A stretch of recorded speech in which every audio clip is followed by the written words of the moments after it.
UDFന് ഒരു ഒന്നൊന്നര അനുഭാവിയെ കിട്ടിയിട്ടുണ്ട്. ചേരേണ്ടിടത്തെ ചേരൂ എന്ന് പറയുന്നത് എത്ര കൃത്യമാണ്. അലൻ ജോസ് പെരേര ഇൻസ്റ്റഗ്രാമിലെ മറ്റൊരു ഷാഫി ഖാനായിട്ട് നമുക്ക് കാണാം, അല്ലെങ്കിൽ പരിഗണിക്കാം. അമ്മാതിരി ഫാൻസുകാരുള്ള വ്യക്തിയല്ലേ ഈ അലൻ ജോസ് പെരേര. അദ്ദേഹം സ്വന്തം രാഷ്ട്രീയ നിലപാട് മനസ്സ് തുറന്ന് പ്രഖ്യാപിക്കുകയാണ്.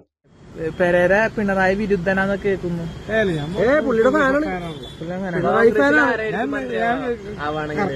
ഞാനൊരു UDF അനുമോദിയാണ്. പക്ഷേ UDFന്റെ ഒരു മെയിനാണ്.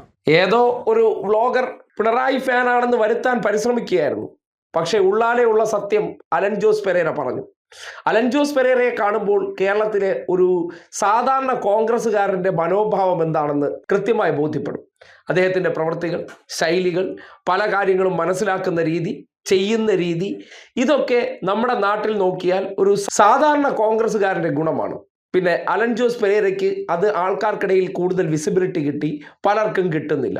എന്തുകൊണ്ടാണ് സതീശനും ഷാഫിയും മാങ്ങാണ്ടിയും ഒക്കെ ഇവർക്ക് വലിയ താരങ്ങളായി മാറുന്നു എന്ന് പറഞ്ഞാൽ, ഇത്തരം ആൾക്കാരെ പറഞ്ഞ് കബളിപ്പിക്കാൻ ഒരു നാക്ക് മാത്രം മതി. ആ കഴിവ് ഉപയോഗപ്പെടുത്തിയാണ് UDF അനുഭാവികളായിട്ടുള്ള അലൻ ജോസ് പെരേരമാരെ പറ്റിച്ച് ഇവരൊക്കെ സോഷ്യൽ മീഡിയ താരങ്ങളാകുന്നത്. സോഷ്യൽ മീഡിയയിലെ ലൈക്കാണല്ലോ എല്ലാത്തിനും ആധാരം. ആ നിലയ്ക്ക് കോൺഗ്രസിനെ സംബന്ധിക്കുന്നിടത്തോളം ലൈക്കുകൾ വാരിക്കൂട്ടുന്ന അലൻ ജോസ് പെരേരയും വരും കാലങ്ങളിൽ ഷാഫിക്കും മാങ്ങാണ്ടിക്കുമൊപ്പം തിളങ്ങാൻ പോകുന്ന ലൈക്കുകളുടെ രാജകുമാരനായി മാറാൻ പോവുകയാണ്. അടുത്ത തെരഞ്ഞെടുപ്പിൽ എവിടെയെങ്കിലും സീറ്റ് കൊടുത്താലും അത്ഭുതപ്പെടാനില്ല. സോഷ്യൽ മീഡിയ പിന്തുണയുള്ള വ്യക്തിയായിട്ടുള്ള അലൻ ജോസ് പെരേര ഇനി കോൺഗ്രസിന്റെ സംസ്ഥാന നേതൃത്വത്തിലേക്ക് എപ്പോൾ വരുമെന്ന് മാത്രം നാട്ടുകാർക്ക് അറിഞ്ഞാൽ മതി. പെരേര പിണറായി വിരുദ്ധനാന്ന് കേൾക്കുന്നു.